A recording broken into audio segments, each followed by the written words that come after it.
The ocean was calm that morning, too calm. The sun rose over the Atlantic like it always had, casting gold across the waves. Seagulls cried. Sailors drank coffee on steel decks. Somewhere, a radio played a soft tune that drifted into the wind and disappeared. And yet, beneath that peaceful surface, the world was closer to destruction than it had ever been in human history. Most people didn't know it yet. Most people would go to work, kiss their children, walk their dogs, turn on their televisions. They didn't know that somewhere, in a dark room filled with glowing screens and trembling hands, a few men were about to decide the fate of the planet. This is the story of the 13 days when the world held its breath. This is the story of the Cuban Missile Crisis. It begins not with a missile, not with a war, but with a promise. After World War II, two giants rose from the ashes: the United States, the Soviet Union, once allies, now rivals. Each believed they carried the future of humanity in their hands. Each believed the other was a threat to everything they stood for, and both were armed with a new kind of power. A power so great it could erase cities in seconds.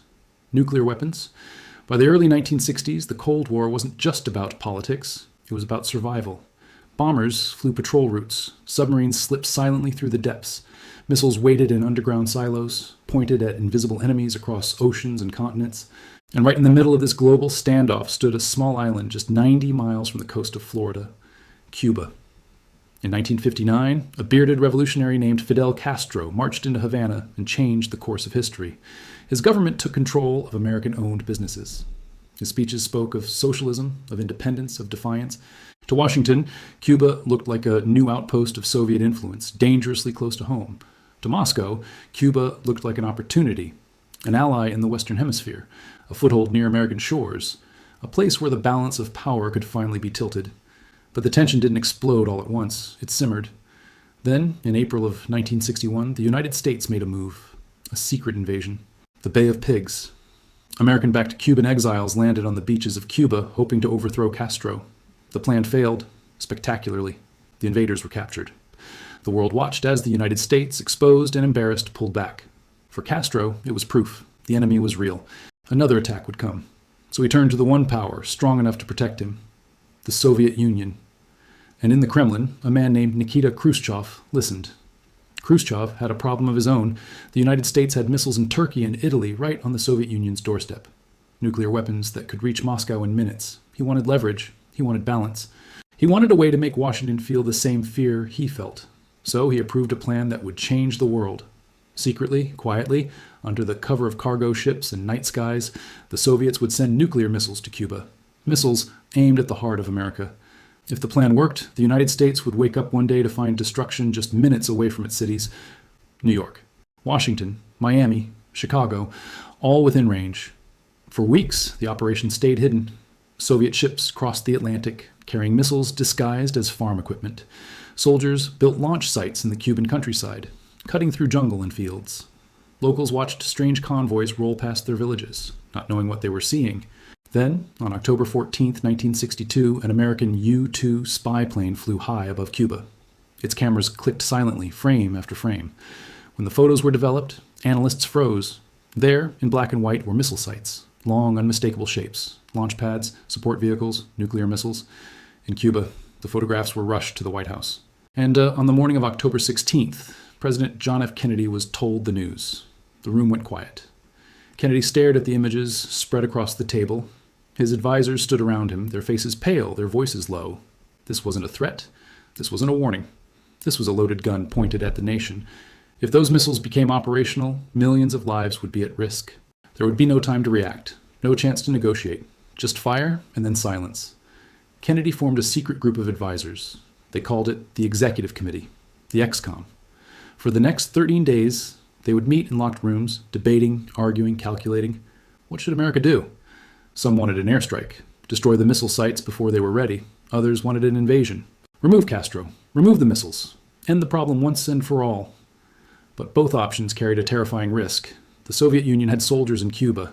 If American bombs started falling, those soldiers could be killed. And if Soviet soldiers died, Moscow might respond, in Berlin, in Turkey, or with missiles of their own. This wasn't just about Cuba anymore. This was about global war, nuclear war. While the leaders debated, the world went on. People shopped for groceries, kids rode bicycles, couples planned weddings. No one knew how close they were to the edge. Then, on October 22nd, Kennedy went on television. The cameras rolled. The lights burned hot. Across America, families gathered around their screens. The president spoke calmly, but his words carried weight. He announced that the Soviet Union had placed nuclear missiles in Cuba, and the United States would not allow them to remain. He declared a naval blockade. Any ship heading to Cuba would be stopped. The message to the world was clear. This ends now. In Moscow, Khrushchev watched the broadcast in silence. American warships were already moving. Aircraft carriers, destroyers, submarines. A steel wall forming across the Atlantic. If Soviet ships pushed through, they would meet American guns. And behind those guns stood nuclear weapons. The world had become a chessboard. Every move could be the last. At sea, tension thickened the air. Soviet cargo ships approached the blockade line. American destroyers waited, radar screens glowing in dark command rooms. Sailors gripped binoculars. Officers whispered orders. If the ships didn't stop, they would be fired upon. If they were fired upon, the Soviets might fire back. And once that happened, there would be no stopping what came next. Then, at the last moment, the Soviet ships slowed. They turned. The first direct confrontation had been avoided. But the missiles were still in Cuba. The clock was still ticking. Behind the scenes, messages flew between Washington and Moscow. Some were public, some were secret, some were desperate. Khrushchev sent a letter to Kennedy.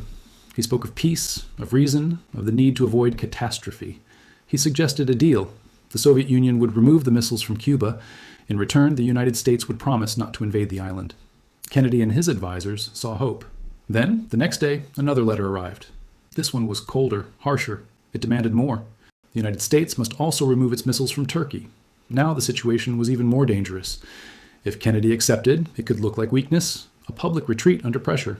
If he refused, the deal could collapse, and with it, any chance of peace. While leaders argued over words and promises, events on the ground took a darker turn.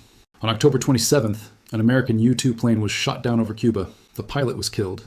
The ex-com went silent. This could be it. An attack. A response. A spiral into war. American generals urged Kennedy to strike. The military was ready.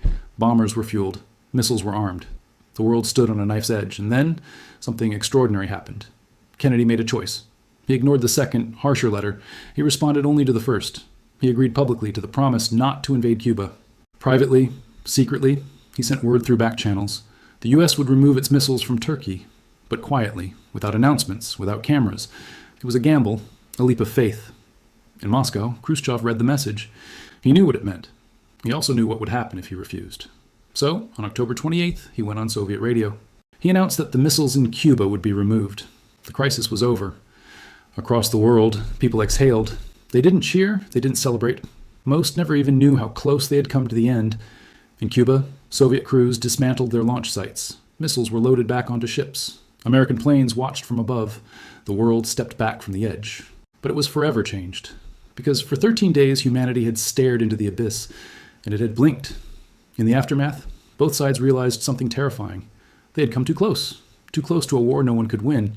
So they built a direct phone line between Washington and Moscow, a hotline. So next time, leaders could talk before the missiles did. Today, the fields in Cuba are quiet. The oceans are calm again. But the story of those 13 days still echoes through time. It reminds us of how fragile peace can be, how powerful fear can be, and how sometimes the fate of the world rests not on armies or weapons, but on the courage to choose restraint, to choose dialogue, to choose life. Because on that day, when the world almost ended, it didn't, and that may be the most powerful story of all.